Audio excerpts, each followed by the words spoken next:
যুক্তরাষ্ট্রের ফ্লোরিডা অঙ্গরাজ্যের বিশ্ববিদ্যালয়ের পিএইচডি শিক্ষার্থী নিহত জামিল আহমেদ লিমনের সঙ্গে নিখোঁজ আরেক বাংলাদেশি শিক্ষার্থী নাহিদা সুলতানার বৃষ্টির প্রেমের সম্পর্ক ছিল।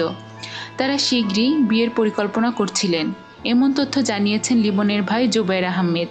লিমন 2 বছর ধরে নিজের থিসিস নিয়ে কঠোর পরিশ্রম করছিলেন বলেও জানান তার ভাই জুবায়ের। জুবায়ের বলেন, আমার ভাই খুবই ভদ্র এবং খুবই সাধারণ একজন মানুষ ছিল। তার মুখে সবসময় হাসি লেগে থাকতো। পিএইচডি শেষ করে তার বাংলাদেশে ফিরে আসার ইচ্ছা ছিল।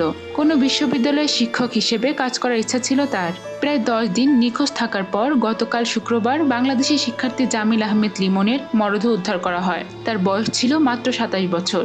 লিমন ইউনিভার্সিটি অব সাউথ ফ্লোরিডার ভূগোল, পরিবেশ বিজ্ঞান এবং নীতি বিষয়ে পিএইচডি করছিলেন। একই দিনে পিএইচডি শিক্ষার্থী বাংলাদেশি বৃষ্টিও নিখোঁজ হন। বৃষ্টি কেমিক্যাল ইঞ্জিনিয়ারিং বিষয়ে পিএইচডি শিক্ষার্থী। বৃষ্টির ভাই জাহিদ শনিবার সামাজিক যোগাযোগ মাধ্যমে একটি পোস্টে লিখেছেন, আমার বোন আর নেই। জাহিদ জানান, যুক্তরাষ্ট্রের স্থানীয় পুলিশ আজ ভোরে তার বোনের মৃত্যুর খবর নিশ্চিত করেছে। এই ঘটনায় হিশাম আবু খর নামের এক মার্কিন নাগরিককে গ্রেপ্তার করা হয়েছে।